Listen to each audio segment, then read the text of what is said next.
Critical evaluation of psychometric properties of profiling in forensic psychology. This research was done by Jennifer E. Williams-Frazier, a master's in psychology student at Kaiser University. Overview. Forensic psychology, or the application thereof, is psychological knowledge and principles to legal issues. Psychology describes it as being with the reliability of the evidence, eyewitness testimony, the role of human memory, and questions of the general credibility of the witness.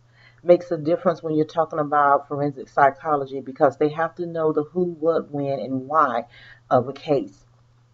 Despite the broad definition, views on this subject and the use of offender profiling has covered prominent news cases, such as in Britain, the burglar abduction and the murder of Sarah Payne. And profiling is just one application of forensic psychology that's been used since the 1980s. Now that we know what forensic science is defined as, now we will talk about psychometrics and how it plays a part in forensic psychology. Psychometrics is the field of study concerned with the theory and technique of psychological measurement. It also refers to the measurement, the field in psychology and education that's devoted to testing, measurement, assessment, and related activities. For example, psychometric research has thus far concerned itself with the construction and validation of assessment instruments, such as questionnaires, tests, rater's judgment, personality tests, anything that is concerned with forensic psychology, statistical research, and the measurement of theory within forensic psychology. It involves two major tasks: the construction of instruments and development of procedures for measurement in forensic psychology. Psychometric properties of profiling in forensic psychology. Psychometric properties can be and has been applied to police work in three ways: according to police themselves and what they do, the how, what, when, and where once again; to the handling of suspects and interface between psychology and the criminal justice system in relation to managerial aspects of policing or embedding psychological methods within police training and with police stations. Despite the Scarman Report in 1981, the use of psychological tests in relationship to racism, the U.S. psychological testing for police officers were used, and at least two psychometric tests being used in training. And it was also seen that little or no useless, they were embedded in something else, such as clinical interview, the presentation of difficulty involved in measurement and racism within the police departments against offenders. Good tests must be embedded in police training. They cannot stand alone. Training must be upfront about psychology and upfront about the code of ethics when we're talking about forensic psychology within the police department. Let's continue talking about psychometric properties of profiling. A practical psychological tool which can be integrated into police training has to address certain things, such as the handling of suspects, police interview techniques. And within this, the changes has to be cognitive interviewing to combat the effects of memory bias and changes in codes of practice. Profiling must be identified factors that are specific to those who commit a particular type of crime. Let's talk about the historical information that is relevant to the psychometric tools that are used in forensic psychology. In 1982, Peter Ainsworth, who was a former police officer, presented the results of a survey they had done to the British Psychological Society. And this survey examined the repeat victimization of people that live within Britain, certain towns within Britain. And roughly 50% believed that it had little to offer to the police service or the practical officer that were coming in investigating these incidents. And in 1980, they looked at Greater Manchester police area with the highest rate of domestic burglary, discovered that victimization was the degree to which an individual had previously been a victim, proved to be the best predictor of criminal behavior. The concentration of crimes had been largely ignored and hampered in the understanding of crime rates and trends, which means that the rates had not been seen in the contents of people being victimized in a crime more than once. For a prime example, they had domestic violence initiative, where victim reduction and increase in prevalence was offset by reduction in the number of callers. So the total number of calls stayed the same. They were not reduced because they did not have a tool to deal with the crime rate or victimization of the people that lived in these towns. And statistics show that 40% of the offenses recorded in a British crime survey occurred in the 4% of people who are repeated victims, or they were repeated victims over and over again. Critical evaluation questions that were asked. Why had the factors not been acknowledged? 4 possibilities were the nature of police recording systems that needed to be updated. Fragment or nature of police work means that the cases were not investigated to the highest ability of the police, or things were missed within the case. The non-reporting of the crime, because these people were victimized over and over again, some seeing that they did not need to report again what they had already reported. They were scared to report. Arithmetic involved in calculating crime rates not being straightforward. They had no system in place to calculate where these crimes were happening and who were being victimized over and over again. So they started looking at these trends.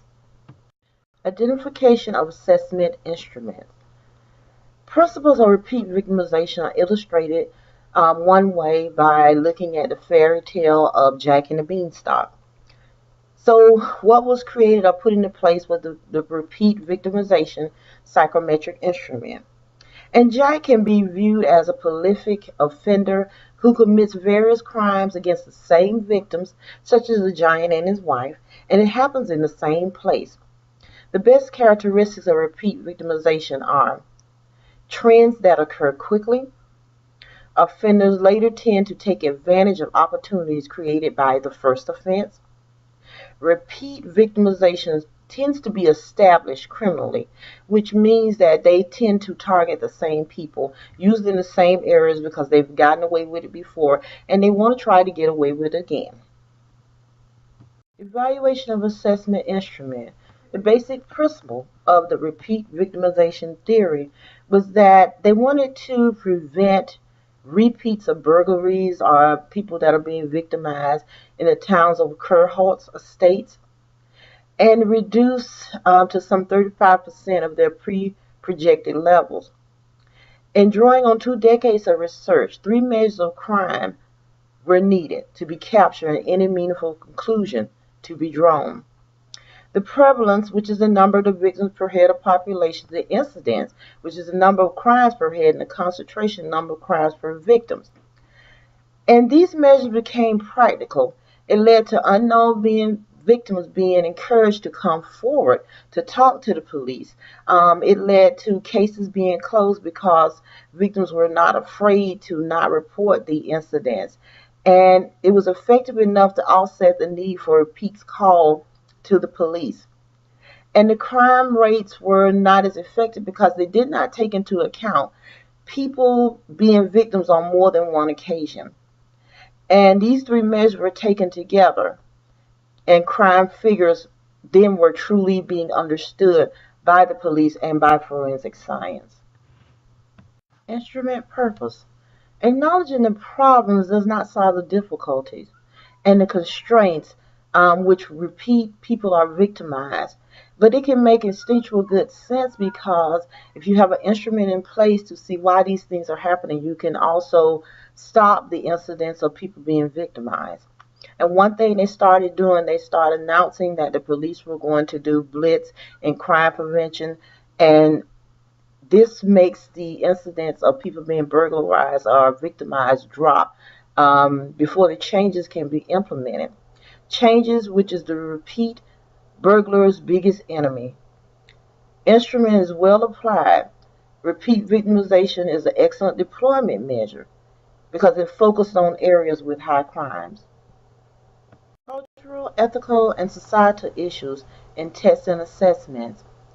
We're going to look at the case of Hewitt versus Canada.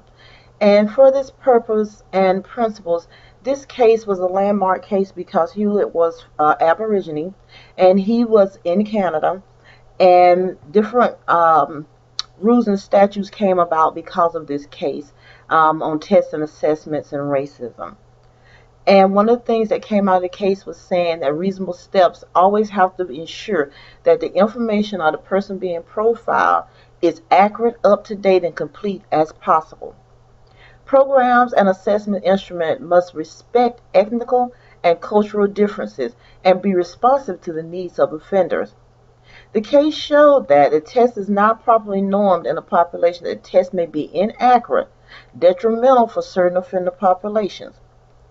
Persistent difficulties are involved trying to measure racism and talking about doing tests and assessment or implementing an assessment tool.